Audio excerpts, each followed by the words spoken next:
Reason why a lot of y'all can't lose weight and keep it off is because y'all never plan for maintenance. Watch Y'all this watch this shit, your shit, your weight weights. get out of hand for years. And then all of a sudden, when you're truly sick and tired of your own shit, you'll hear your cousin or your girlfriend or your coworker say something to the nature of like, oh, I tried keto, I cut out bread, I lost 60 pounds. And all of a sudden ooh, this one kills me. And it used to all the time I would see people post memes and different things on Facebook like fruit fast starts tomorrow, water fast starts tomorrow. Mind you, you've got 100 plus pounds to lose, and I can say that shit effortlessly. I will die on that fucking hill. And I know a lot of y'all are sitting there now like, oh, I just want to lose like 50 pounds or like 40 pounds. And I'm telling y'all, weight blindness is a thing because I used to be just like that. At my highest weight of 247, I was like, oh, if I can just lose like 47 pounds or just 30 pounds, because in my mind, I thought, oh, it'll come off in my stomach area and everything else. I'll be fine, 30 or 40 pounds, I'll be good. And the But let all-time me tell famous quote, y'all, it I don't did want to get not too take me skinny. very long to start thinking things Boy, through was I in for a rationally. rude Like, awakening. people will message me often on my messenger on Facebook and ask me what kept you motivated or how did you lose the weight? What method did you choose? And I mean, the fuck? First of all, the one thing that I did was paid attention to shit. Okay, just use a little bit of logic here. Whatever, number one, the first thing I thought to myself was if I am able to pull off a transformation and get the body that I'm dreaming and visualizing myself having, the most embarrassing fucking thing to me would be to gain all that weight back. Most people, I mean, like, I just don't get it. Like a fruit fast or intermittent fasting. Again, I always say this if you have like 40 pounds to lose, 30 or 40 pounds, 50 max, and that's truly pushing it, intermittent fasting can be used as a tool. Okay, but it is not a way of living, a way of life. A calorie deficit to me is not a diet, it is a way of life. It's just simply the way that it should be. Keto, carnivore, and all of that crazy mess, if you can't see yourself doing it for the rest of your life, why Why in in the the hell hell do you you have think this no is going to idea work? why you're even losing the weight? Like a lot of people that have had luck in the past with intermittent fasting, and keyword I say the past or with keto, it's always, how did you lose with keto? No, keto still puts you in a calorie deficit. We have three macronutrients: carbs, fats, and protein. If you cut out either one, if you do it correctly, you still should be a lot less likely to go over your calories. Intermittent fasting. If you wake up in the mornings, 8 o'clock, 8:30, and if you tell yourself you're not gonna eat until 11 a.m. and you're gonna stop eating at 6 or 7 p.m., and that little, if you do it correctly, that little window that you're eating in, you still should be a lot less likely to go over your calories. You're still in a fucking calorie deficit. And you can name any other diet, and I can still bring you right back around to why it works on calories in, calories out. A fucking calorie deficit.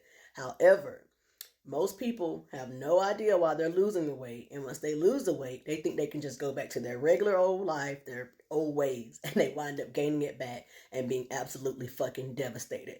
It's not sustainable. All of the diets work, but the problem is sustainability. All right, that's why I'm going to always advocate for a calorie deficit, tracking your fucking food, becoming calorically aware of food, and if you don't want to be like me, someone like me who likes precision and, of course, bodybuilding, you can always track calories for whatever period of time and learn what portion sizes look like for you as an individual with your particulars in mind. And you can try eating intuitively. Keep an eye on the scale. And I always tell people, 5 or 6 pounds of water weight here and there fluctuating is normal. If you get up to 8 pounds and that scale, it stops trend, it stops going back and forth. Okay, it stops fluctuating and it starts going up or standing still. Yeah, you probably want to start back tracking calories and getting a hold of everything. It's all I always tell people. It's a lot easier to lose 10 pounds or, five, no, excuse me. It's a lot easier well, I'm going to say 5 to 10 pounds than it is to let it turn to 15, 20, 30, and 40 and 50 pounds. Okay, so y'all use a little bit of common sense and also know that when you see someone like me who's lost a significant amount of weight, right, naturally, How did I stay motivated? How do I keep the weight off? Because fucking at some point, something in people like me just typically, it just clicks, okay? And then we realize, wait a minute, okay, this is this is it. I get it now. And once you have an understanding for calories, you become calorically aware of food. I look at my fucking calories like money, okay? Most people on average shouldn't be eating too much. I would say women especially shouldn't be eating too much over 2,000 calories a day. But bear in mind, calorie needs may vary. But we're just going to talk the average person here. Okay, so look at your calories like money.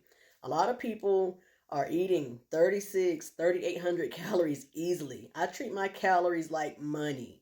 My maintenance calories are 2,100. I'm purposely eating in a slight calorie surplus right now, but anytime that I'm eating in maintenance or decide to go in a deficit, I'm just going to give y'all an example.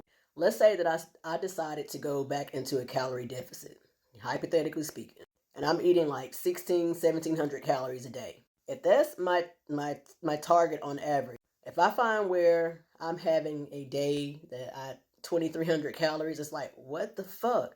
My budget is literally 1,600 calories.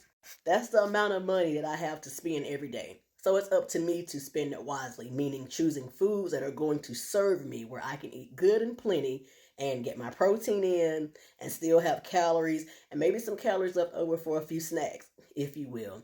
However, okay, why the fuck am I going to go into my wallet and pull out my credit card and go in debt? I only have $1,600 to spend.